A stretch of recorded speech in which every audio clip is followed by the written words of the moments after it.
I'm Pam Heller, AccuQuilts cutting expert. And I'm Erica Botker, AccuQuilts creativity expert. Both Eric and I love a good curve, and Go Joseph's Coat 11-inch finish die will allow you to cut the two shapes for this classic block quickly and accurately. That's right. So let's cut some block shapes. We're going to make the Go Daisy Chain Table Runner today. Now, this die is on a 10 by 10 die board, and it's going to fit through a Go or a Go Big electric fabric cutter. Now, notice we've got two-tone foam. We've got notches that are going to help us line up those curves perfectly, so no need to fear the notches. And we've got specialized dog ears as well. So we're going to be able to make this with perfect points and no templates or crazy foundation paper piecing, right, Pam? Oh, every time. Quilters, you can create a 4-color block in just one pass through the cutter. But Erica, let's talk about what the block is and additional cuts that you need to make. Right. So your core block is going to be this shape that we see with the petals, this center part that we see with the petals. These outer petals are going to be from an additional run through the cutter, or they would be joining up to your next unit. They would be used to join two blocks or units together. And this shape as well in the daisy chain. So in this pattern, we're going to be using shape A to join our shapes together. Perfect. So that's what you see up there. All right, Erica, this is shape A, so I'm going to lay white and one of these green. Okay. And then here are our petal shapes. Right. You want to make sure you have a 10 by 10 cutting mat. And here we go. All right, now we're going to give our mat a little love. Slide, don't lift. And here we've cut perfect pieces. Those are great. So let's take a look at how this block goes together. And I've got one that I've already started right here. So let's move this one over here. So we put together sections with this, okay? So we're gonna put together, you're gonna put together all of your shape A and petal shapes together, and then you're going to join those together. So I've got this one pretty much together. All we need is to add one more unit. So we're going to go ahead and sew this unit so I can show you how easy the curves are to do. You know, there really is a right and wrong to the batiks. You just have to check really carefully. So this is going to go together. So I would chain piece all of my A's and B's together for this central unit and then go ahead and start putting them together. Okay. So we're going to use that notch to line it up. Oh, and just for you, we're going to use pins. We're going to use pins. I've got my Go pin cushion here. And we're going to go ahead and put a pin right there where the notch meets.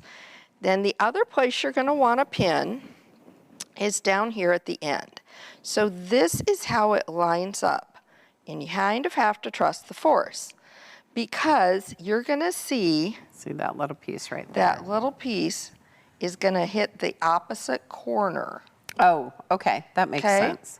So it's going to line up in that corner. That's going to allow you to get a nice straight shot to get started on your piece. Then I'm going to pull that pin out. And also to get started, I'm going to use a leader. I'm going to grab one of my scraps and sew through it first so that I've got that already started. So I'm going to stitch my leader to the end. Then I'm going to go ahead and take my piece and get it started. And again, you're going to be guiding this through, and I think it's easier to do if we talk about wearing our smile on top. You've got that smiley piece of curve, or the concave part, going under the needle first. And then I'm just, like you said, taking my time, doing my 1/4 inch seam, and I'm done. Perfect. So now we're gonna, if you chain piece all those together, then you can go ahead, cut those off your machine and press before you put those units together. And how are we pressing? You know, your fabric is gonna wanna press towards your little melon shape or your petal. Okay. And so if you press them all that way, then they're all gonna be going that same direction. Now we're gonna attach this to the rest of the half Perfect. block unit, we're going to do the same process. And you're going to notice, quilters, that there's going to be that 1/4 inch seam right here in the middle. Now you're going to see when we look at this that you're actually sewing, you start off by sewing exactly on the same line, because that's how we get this perfect little joining right there. I think joining's the word of the day. Okay. All right, so now I'm going to press it just like before. Yep, I'm going to get my pin out of there first though. Oh, that's perfect, because now it's going to lay flat. It's going to lay really flat, and now So we're look ready at how good this looks. to put those two sides together. Now, we've talked about keeping our smile on top, and that's going to be the white part here. Right. So I'm actually going to start in the center Okay. and sew to the edge, Yes. and then do the reverse. And I have found, Erica, for me, that keeps it from bunching up in the middle. Yes.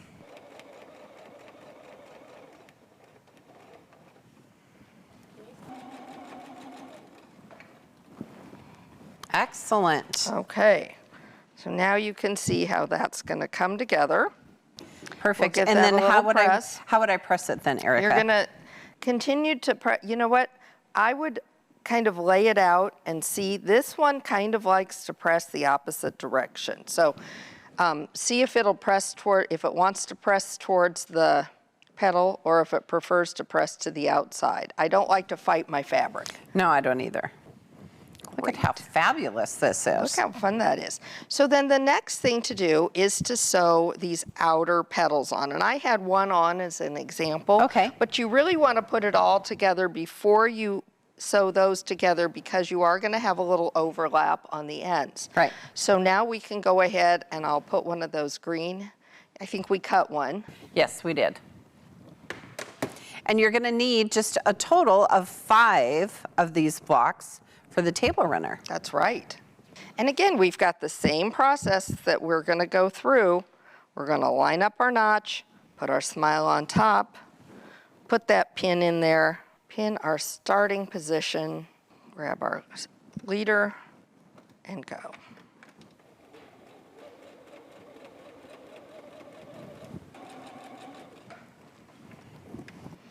So we're going to continue around the circle till we have all of those dark green pieces, and then these light green pieces that are the same as shape A are going to be what's used to put those two together. Then our next one can go on to the other edge. Perfect. It's as simple as that. Okay. So you would continue to follow the pattern to create this table runner. It's a free pattern at AccuQuilt.com. That's right. Then you would layer batting between the quilt top and the backing, and pinner based as desired. Now, Erica, this is a really good pattern for what kind of binding?